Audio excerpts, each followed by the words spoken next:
ورحمۃ اللہ وبرکاتہ۔ عزیز طلباء، میں محمد نعیم الرحمان، آپ کے اسلامیات کا معلم، آج آپ کے سامنے سبق نمبر 31 لے کر حاضر ہوا ہوں۔ عزیز طلباء، امید کرتا ہوں آپ سب خیر و عافیت سے ہوں گے، اعلاء کلمت اللہ کے لیے ہماتن کوشاں ہوں گے۔ میں آپ لوگوں کے علم و عمل میں اضافے کے لیے، آپ کی اچھی صحت کے لیے دعا گو ہوں۔ اللہ رب العزت آپ سب کو اپنے حفظ و امان میں رکھے، آپ کے علم و عمل میں اضافہ فرمائے۔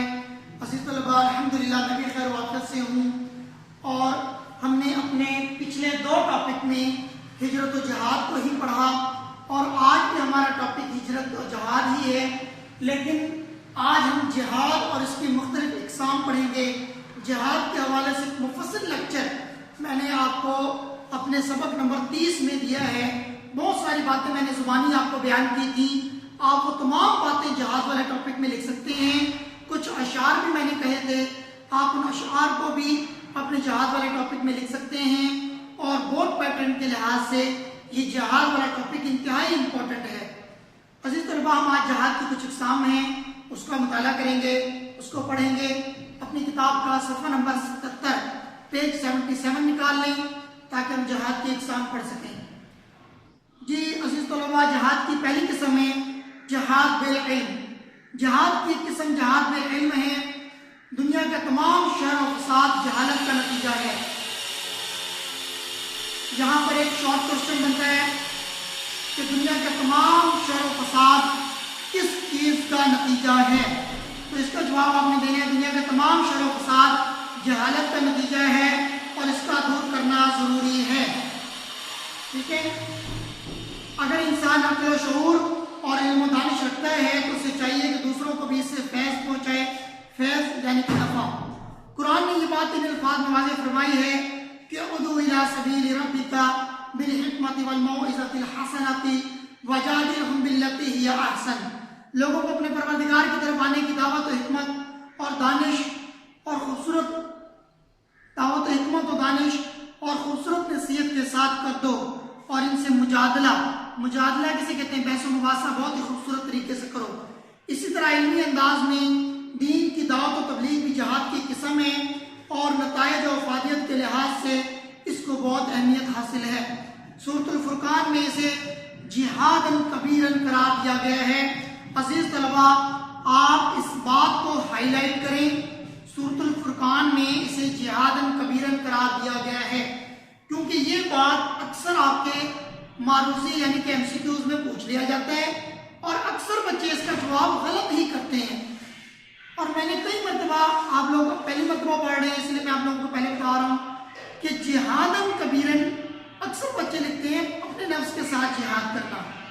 تو یہاں پر جہادن کبیرن اپنے نفس کے ساتھ جہاد کرنا نہیں، بلکہ جب آپ سے پوچھا جائے کہ جہادن کبیرن کون سا جہاد ہے، تو آپ نے بتانا ہے کہ جہاد بالعلم ہے۔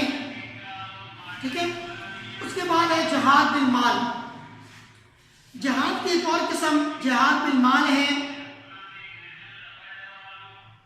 اللہ تعالیٰ نے انسانوں کو جو مال و دولت عطا کیا، اس کا مقصد یہ ہے کہ اسے اللہ کی رضا کے لیے اس کے راستے میں خرچ کیا جائے، اور حق کی حمایت و نصرت کے سلسلے میں انفاق یعنی خرچ کرنے سے گریز نہ کیا جائے۔ ارشاد باری تعالیٰ ہے، یعنی کہ اللہ تعالیٰ کا ارشاد ہے۔ عزیز طلباء، یہاں پر ایک شارٹ کوشچن آپ کا بنتا ہے کہ جہاد بالمال کے بارے میں اللہ تعالیٰ نے قرآن مجید میں کیا ارشاد فرمایا؟ تو آپ نے لکھنا ہے الذین آمنوا وہاجروا وجاہدوا فی سبیل اللہ باموالہم وانفسہم اعظم درجۃ عند اللہ درجۃ عند اللہ۔ جو لوگ ایمان لائے اور جنہوں نے ہجرت کی اور اللہ کے راستے میں اپنے مالوں اور جانوں سے جہاد کیا، یہ لوگ اللہ کے پاس نہایت بلند مرتبہ پر فائز ہیں۔ اس کے بعد ایک اور شارٹ کوسچن بنتا ہے، اسی سے آگے شروع ہو رہا ہے۔ شارٹ کوسچن یہ بنے گا کہ جو لوگ مال خرچ کرنے کی بجائے ذخیرہ اندوزی کرتے ہیں، اور ان کے بارے میں اللہ تعالیٰ نے قرآن مجید میں کیا ارشاد فرمایا؟ اس کا جواب یہیں سے شروع ہو رہا ہے، جو لوگ مال کو اللہ کی راہ میں خرچ کرنے کی بجائے اس کی ذخیرہ اندوزی کرتے ہیں، انہیں عذاب علیم کی خوشخبری دی گئی ہے۔ ارشاد باری تعالیٰ ہے والذین یکنزون الذھب والفضة ولا ينفقونها فی سبیل اللہ فبشرهم بعذاب علیم۔ اور وہ لوگ جو سونے اور چاندی کی ذخیرہ اندوزی کرتے ہیں اور اسے اللہ کے راستے میں خرچ نہیں کرتے، انہیں دردناک عذاب کی بشارت دے دو، خوشخبری دے دو۔ اس بعد عزیز طلبہ ہمارا تیسری جو قسم ہے جہاد کی وہ ہے جہاد بالنفس. یہاں پر ایک اور شارٹ کوشچن آپ کا بنتا ہے کہ جہاد بالنفس کس کو کہتے ہیں؟ اس کا جواب ہے جہاد کی ایک قسم جہاد بالنفس یعنی اپنے نفس کے یعنی اپنے جسم و جان سے جہاد کرنا ہے، حتیٰ کہ اللہ کی راہ میں دین کے دشمنوں سے لڑتے لڑتے اپنی جان تک پیش کر دی جائے. عام طور پر جب لفظ جہاد بولا جاتا ہے تو اس سے یہی جہاد مراد ہوتا ہے جس کو قرآن میں قتال کہا گیا ہے. قتال لڑائی کو کہتے ہیں. جہاد کے لیے جنگی قوت کی تیاری کا حکم دیا گیا ہے. اس کے بعد اس کے بعد جو میں پڑھ رہا ہوں یہاں سے ایک اور آپ کا شارٹ کوشچن بنتا ہے. شارٹ کوشچن آپ کا یہ بنے گا کہ جو لوگ جہاد میں شہید ہو جائیں ان کے بارے میں کیا فرمایا ان کے بارے میں قرآن مجید میں کیا فرمایا گیا ہے. اور جہاد میں شہید ہو جانے والوں کو مردہ کہنے سے بھی منع کیا گیا ہے. اور اس کے متعلق قرآن مجید میں فرمایا گیا ہے کہ وہ اپنے رب کی طرف سے رزق پا رہے ہیں اور اس پر خوشیاں منا رہے ہیں. ان کے لیے اجر عظیم، جنتوں اور بہترین ثواب کا وعدہ کیا گیا ہے. جہاد کی قسم یہ بھی ہے کہ ہر نیک کام اور فرض کی ادائیگی میں اپنی جان اور مال اور دماغ کو پوری قوت سے صرف کی جائے. اس کے بعد عزیز طلباء ایک اور شارٹ کوشچن آپ کے یہاں سے بن رہا ہے آگے کہ عورتوں کی جہاد کے بارے میں حضور صلی اللہ علیہ وسلم نے کیا ارشاد فرمایا. تو اس کا جواب آپ نے لکھنا ہے. ایک مرتبہ عورتوں نے جہاد کی اجازت چاہی تو رسول اکرم صلی اللہ علیہ وسلم نے فرمایا تمہارا جہاد حج مبرور ہے. بس یہاں تک آپ نے لکھنا ہے. پھر اسی جواب کے اندر ایک اور شارٹ کوشچن آپ کا بنتا ہے کہ حج مبرور کسے کہتے ہیں. عزیز طلباء یاد رکھیے گا، لکھ لیجیے اپنے کتاب کے اوپر اس کو کہ حج مبرور کسے کہتے ہیں. حج مبرور اس حج کو کہتے ہیں جو حج اللہ پاک قبول کر لیں. آپ کو پتا ہے لاکھوں لوگ حج کرنے کے لیے جاتے ہیں لیکن ہمیں نہیں پتا ہوتا کہ ان لاکھوں میں سے کس کس کے حج کو اللہ نے قبول کیا، کس کے حج کو اللہ نے قبول نہیں کیا. تو جس کا حج اللہ کے ہاں قبول ہو جائے اس کو کہتے ہیں حج مبرور. ایک صحابی رضی اللہ تعالیٰ عنہ جہاد میں شرکت کے لیے آئے. آپ صلی اللہ علیہ وسلم نے پوچھا کیا تمہارے ماں باپ ہیں؟ اس نے عرض کیا جی ہاں. فرمایا تم ان کی خدمت کے ذریعے جہاد کرو، اس کی خدمت کے ذریعے جہاد کرو. عزیز طلباء اسی طرح اس کے آگے پھر ایک اور سوال شروع ہوتا ہے کہ سب سے بڑا جہاد کس کو کہا گیا ہے. کسی ظالم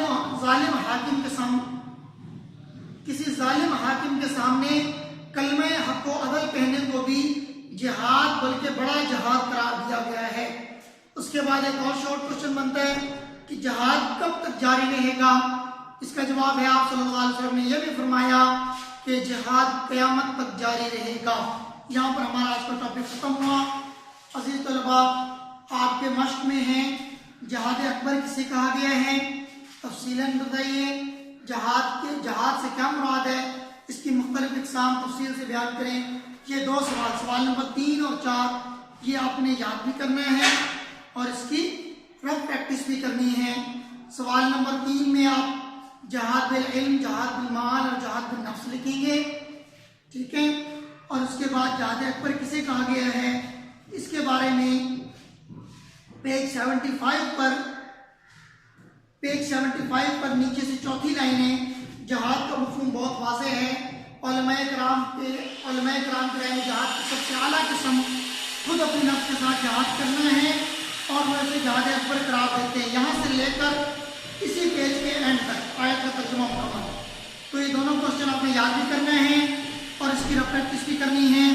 اگلے سبق تک کے لیے اجازت دیجیے. اللہ حافظ، فی امان اللہ. السلام علیکم ورحمۃ اللہ وبرکاتہ.